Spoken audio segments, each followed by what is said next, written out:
ڈالروں کی اب یلغار. اب یہاں پر امریکی سرمایہ ڈالر چاہے مشرق سے آئے چاہے مغرب سے آئے وہ یہودیوں کا اعلی کار ہے. آپ نے اگر $1 نوٹ کا اگر کبھی نقشہ دیکھا ہو اس کے اوپر جو سگنیا بنا ہوا ہے جو نشان ہے وہ کیا ہے؟ پیرامڈ، احرام مصر. یہ کن کے لیے اہمیت رکھتے ہیں؟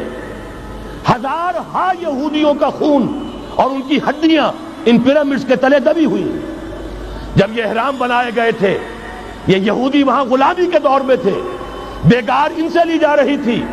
بڑے بڑے پتھر جب گرتے تھے تو پسنے والے یہودی ہوتے تھے.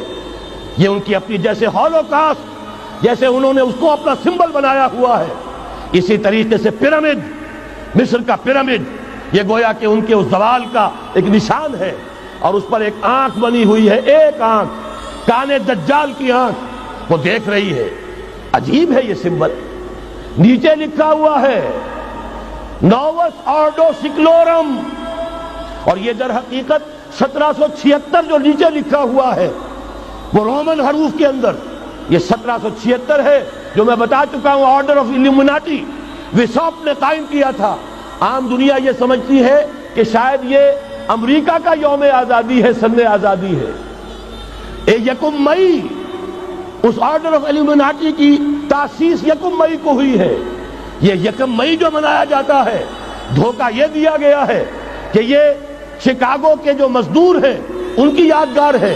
حقیقت میں یہ 1 مئی اور 1776 آرڈر آف دی الومناٹی کی تاسیس کی تاریخ. ڈالر میرے اس دیش کو ناپاک نہ کرنا. اور میں تو انہیں داد دیتا ہوں جو کچھ انہوں نے، شاعر کہتے ہیں اس کو جو صاحب شعور ہے، اس صاحب شعور نے جو مشاہدہ کیا ہے کہ ڈالر آئے گا تو کیا آئے گا ہمارے ہاں. میری تو فکر کے اندر رچ بس گیا ہے.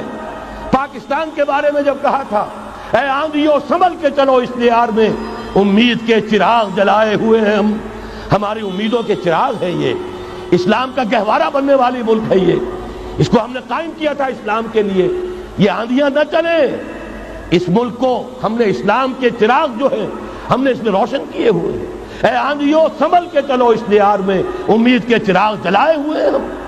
بہرحال یہ تیسرا سیلاب ہے، ننگی سرمایہ داری، جس کی پھر لعنتیں ہوتی ہیں. ایک طرف فقر، ایک طرف احتیاج، ایک طرف بھوک، ایک طرف دولت کے انبار. پہلے بھی ہمارے ہاں فرق کم نہیں ہے، لیکن اب جو ہوگا اگر یہ بات پوری ہو گئی تو وہ ننگی سرمایہ داری.